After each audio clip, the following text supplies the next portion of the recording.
Hey everyone, I recently camped with only Coghlans gear, and if you're interested in that video, there's a link in the description. I thought it'd be interesting to do a different video where I talked about some of the gear I liked and some of the gear I disliked. First thing on the list, I'm going to start with the gear I liked. This is the 600ml stainless steel camp mug. I like 600ml. I prefer a little bigger, like 750. Reason being is that's the perfect size for a small meal, a coffee, maybe a beer if you like it in your cup. And it's also the size, if you buy your typical canned soup at a store and you just, throw it in, I do that often, and it's 500ml. So this is a good size without it boiling over. The only con I would say is, because I did use this directly on the fire, this handle sort of warped a little bit. It's really not a deal breaker. It's the only flaw I would say I found in it. Otherwise, really recommend this if you're looking for a budget cup. And if anyone is interested, I did put together a little budget cook kit using this cup, and I'll show you guys that at the end. Second on the list, by the way, these are in no particular order. These are pot grippers. It's meant to grip a pot, a pan, a cup, maybe your grill, and it works as advertised. I was impressed by it, not because of how it worked perfectly, but I was impressed how often and how frequently I actually use this. So for that reason, this goes on the recommend list. Next thing on the list are fire starters. Now this here is a fire starting paste. It's basically a paste or a gel that catches fire, and it was really fun to use. I used it to start my kindling or start one of these, and it was just really fun to use. I don't know if I'd ever buy it again, but try it out, it was fun. Second thing we have here is a fire disc. This was really easy to use. You break it into a few pieces, catches fire really quick. You can actually break it into 4 pieces and use them each separately to start a bigger fire. What I did was I broke it in 4, it would catch fire easy that way, and you can actually use it to cook a whole meal. So that was really convenient that I had basically enough kindling here to start and cook a meal. Yeah, for that reason that's on the recommend list. And my favorite was, and I actually use these on a regular basis by the way all year, these are storm matches by Coghlan. Now if you don't know what storm matches are, they are matches that'll burn when they are wet, when it's windy, in basically any condition. I really like these. I use them a lot in winter, but I just carry them year round because they always work. The only con is that the striker pad on the box, or on the bottle, where is it? There it is. It does get a bit damp, it does get a bit humid, and eventually stops working. However, Coghlan's thought of that, and they left a few spares in the package. So, really recommend these. Like I said, I do use them on a regular basis, and they are great. Next thing on the list is this folding stove. Now I like this because you can fit different sizes of cups and pots on this. If your cup is too small, you can just fold it. It actually locks in place and you can use it like that. I like this because I often go for a hike, and let's face it, making coffee or food is just fun around a fire. But I don't always want to leave a trace of where I've been, and you probably shouldn't in general. So you put this on the ground, it will not leave a mark. And not only that, but you can use almost any fuel source with this. So here I have the fire discs. They fit in there well. Any of these fire starting cubes or sticks fit in there really nicely as well. Alcohol tabs, they obviously fit.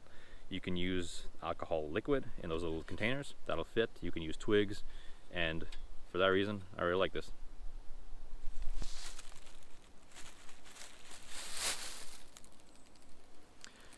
That is the Myar Bag, not the Mylar emergency blanket, it's an emergency bag. And all it is basically is a few pieces of Mylar taped together, like literally taped together.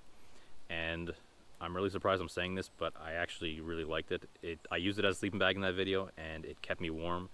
Not only that, but I think I'm gonna add it to my, not my winter gear, not my summer gear, but kind of in between as a backup to my sleeping system. I'm really surprised I'm saying this, but I actually really did like that thing. Now onto the gear I disliked. Now, I'm not recommending these, but they were just things I either was disappointed with, I would not buy again, and it was fun to try. Honestly, it was fun to try most of them, but just wouldn't recommend them. First thing is, the reason why I made that video was the Coghlan survival kit. Now, I just couldn't really get much use out of most of this, and that may have been on me. However, for anyone, I think for the same price, you could put together a much better kit designed or oriented towards your needs. So for that reason, I do not recommend this. It wasn't very expensive, but at the same time, for the same price, like I said, you could put together a much better kit. The next 2 items I'm going to talk about together, these are the waterproof matches. Now, I didn't test the waterproofness of them. They would light really easily, but the slightest bit of wind would take them out. And when I want matches to work, I want matches to work basically.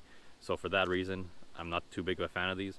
It took me about 20 to get a candle lit in the slightest bit of wind. So for that reason, I don't recommend them. However, these storm matches, like I mentioned earlier, those I really do recommend.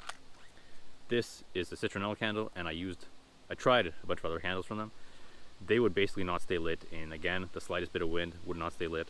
Someone did mention to take the survival kit, the little tin I had earlier, put the back inside the tin and put a candle in there, and that would block the wind. They are absolutely right, that would have probably worked, but because they sell this as outdoor gear, it should have, in my opinion, it should have lit directly on a picnic table, and like I said, the slightest bit of wind would not keep this thing lit. So for that reason, not a big fan. Next thing on the list is this water reservoir. This is 2 gallons or 8 liters. Now, in the video, I did say it tasted like plastic when I drank from it. I admit that that was brand new, so that's probably why. I went home after that video, I washed it, I rinsed it, I washed it, I rinsed it several times, and it still tastes like plastic. So that's one reason why I don't recommend it. Second one is because if you're going to go out and buy a designated water reservoir, I would suggest either get a few Nalgene bottles or get a designated gallon jug that's actually durable, maybe metal, something like that. Last thing on the list is that double hammock. Now, one of the reasons why I don't recommend it is I'm not a big fan of these netting hammocks. I just don't find them very comfortable. They get caught up in your feet and everything when you're trying to lie down and especially sleep. Now, the main reason why I'm not recommending it is because of the strap system. This is what they give you for straps to tie around trees. And almost any hammock nowadays comes with a loop and carabiner system, which is super simple to use. And I just don't think that any hammock should have this now. They're probably aware of that, and they do sell separate straps.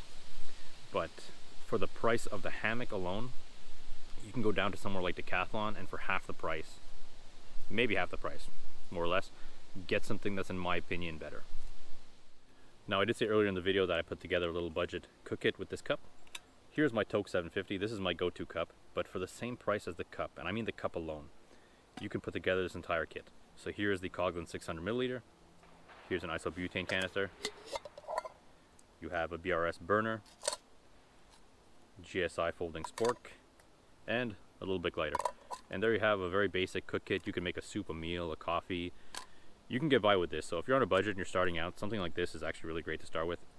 And there you have it. So thank you very much for watching the video, and I'll see you in the next one.